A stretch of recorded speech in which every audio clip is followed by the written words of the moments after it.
Hello, let's do another game here. We're doing Gukesh against Liren, their second game they played, and it's second game before the World Championship match, and it's in Wijk 2024. And they will start the World Championship match relatively soon. It's 10th now, and I believe it starts on the 15th. So let's play here, see what happens. Gukesh plays Italian again, so we have had 3 games here now when they play the Italian. It's similar kind of play with some player play on the king side with h3 g4, so we could see that kind of a game in the World Championship match also. I don't really know the Italian theory so good, but I've seen many games because it's such a popular opening. So Gukesh plays this line. It's same as Wijk played against him. What is interesting is that he played bishop g5 before black has castled, which makes it possible for black to play h6 and g5, kicking the bishop back to g3. But if black already had castled, then bishop g5, h6, bishop here, and then on g5 white can often take knight takes g5, like we saw in the game Gukesh Abdusatarov.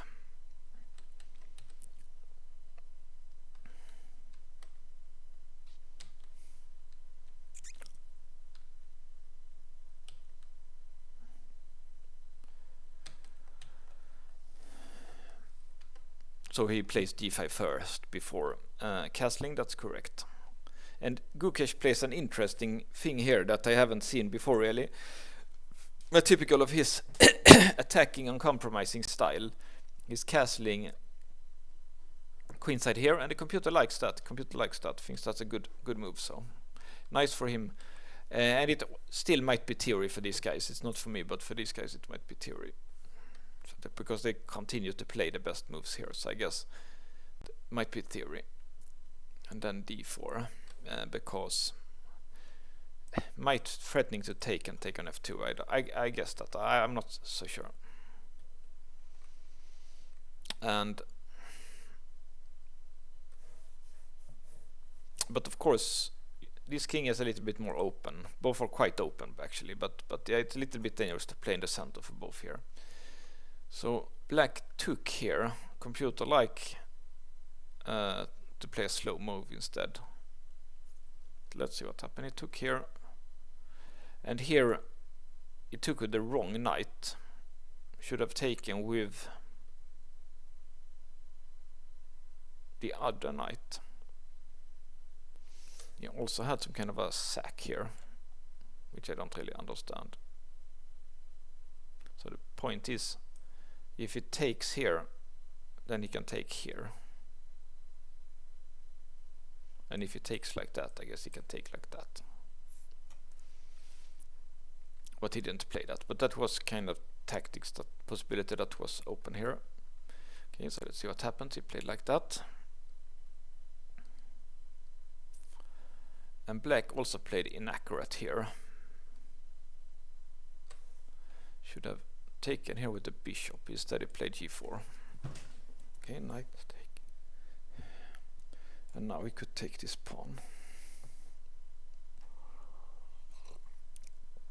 Black has won a pawn, but white has some obvious compensation in. Yeah, because it's quite open here.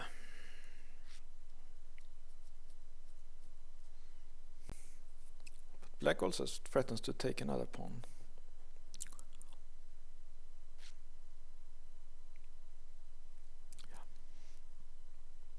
Looks like white has many possibilities. Bishop here to guard here, f3 to guard this one, or also go for a counter attack here.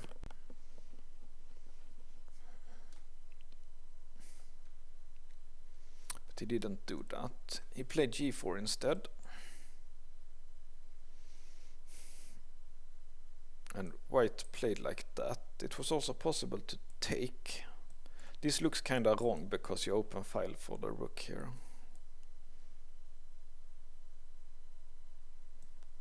Take.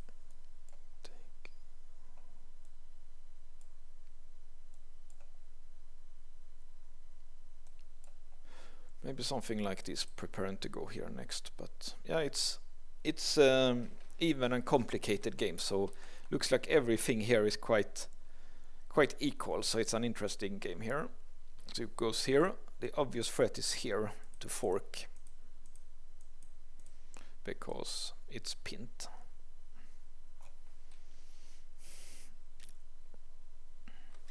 But yeah, it doesn't work now actually because it's a check here and winning it. So it's not a threat yet actually.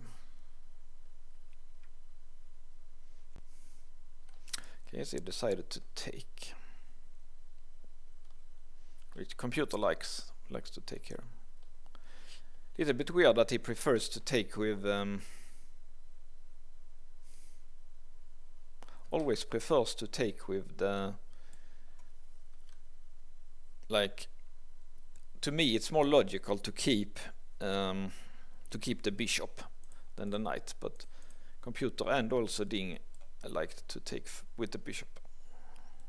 Don't really understand why. And now he can take the pawn here.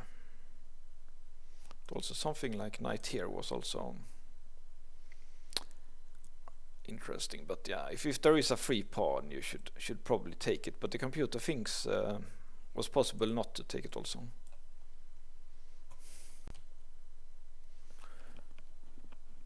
And now he has to go here, apparently only move.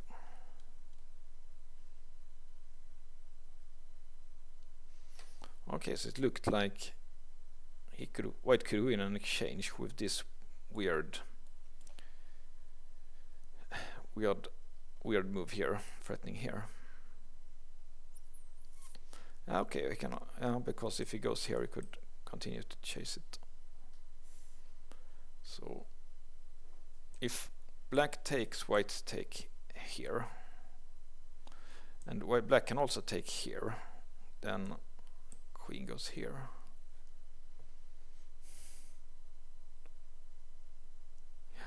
He might not have missed this knight e6 stuff here, but black will be better after this rook here. Yeah, that rook is a slow move. I don't really see the point. So bishop d3 was correct, going for that knight e6 maneuver.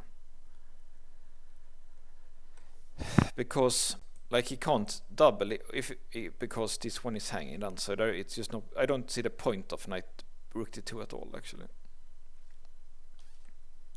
So now black got a move to develop a piece here.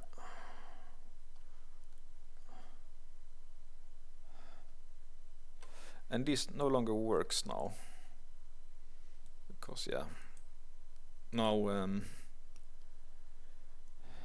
yeah, it wasn't possible to go here before bishop d7, so it was that tactics no longer works. So he does this one, try to trade bishops, which is the correct one, like that. Okay, so the point of rook d2 might have been this, that after these trades there is no longer a check on g5, I guess.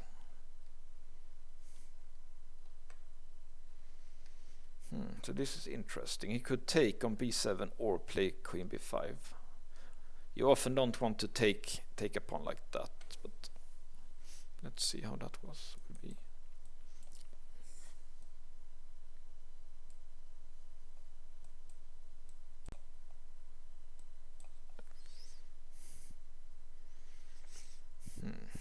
Yeah, it's equal pawns now. Yeah, but yeah, white king is more, it's weaker than black's. Easy for black to go here and getting all kind of threats. This bishop is also out of play, and black's knight has some potential to get active. Okay, so I guess he didn't want to do that.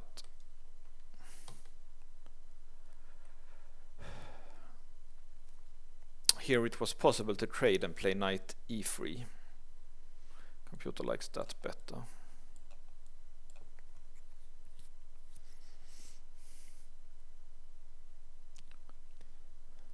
Yeah, for example, the endgame here. well, if White can trade to an endgame, I think worst is probably over for White, because there is, I guess, White's best chance is to play an endgame here, I guess.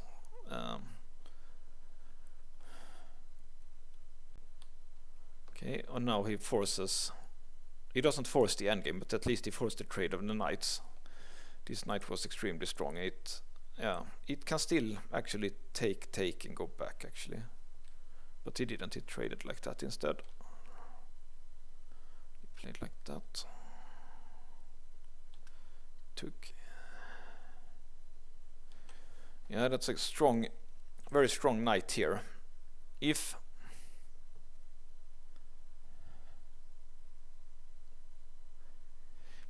White had like plans to castle queenside, he should have kept the pawn on a3, because this knight is just extremely annoying here now. It's a strong knight here. So here Liren plays good. He plays an attacking game here.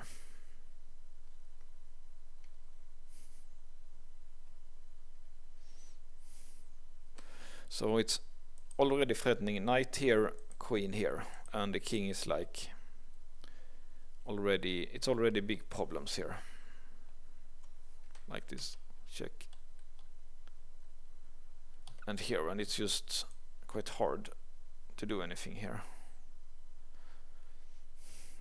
So he tried king here to guard the g2 pawn, but it was better to go like that, but it also seems that it's losing. Okay, so he can do like that, or he can do the check first. Let's try the check first here.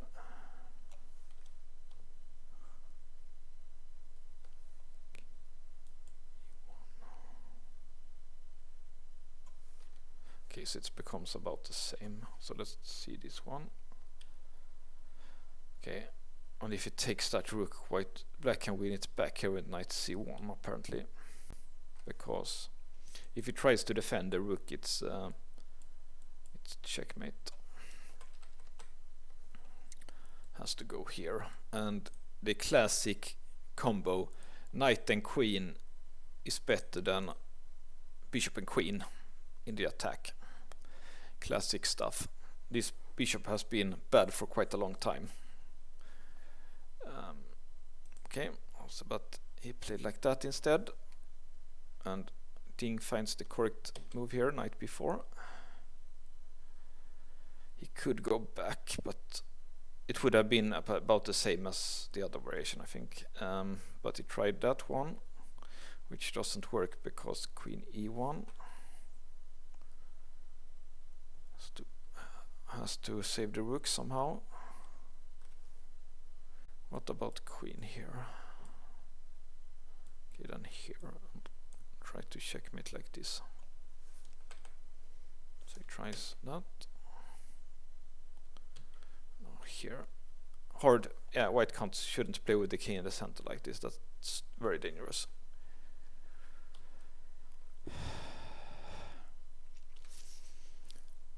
And it's forced mate. Let's see how he mates.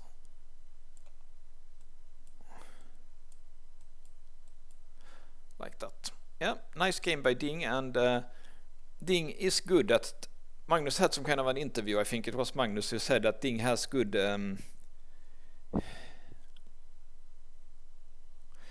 he's good at like at tactics. He like short tactics he is as good as Gukesh, but maybe Gukesh better in calculating longer lines, but in short quick like used tactics for just a few moves, that he's good at that. So it was also decisive against Nepomniachtchi, who is very weak at short tactics and often blundering short tactics, like we saw in the World Championship matches against Magnus and Ding. So Gukesh has to be careful to not play like unsound chess here, for example. Yeah, this was interesting, but it's a bit very dangerous, of course, to castle queenside and go for d4 and stuff. Open up for your king. Okay, very interesting games. So this was, I think, the second game we saw between Ding and Gukesh. Let's see if I find the other one here. So this is the other game, which was d4. So Gukesh has never played black against Ding. So it was this this kind of a Catalan. And actually Ding seems to be a hard opponent for Gukesh, because Ding won both games.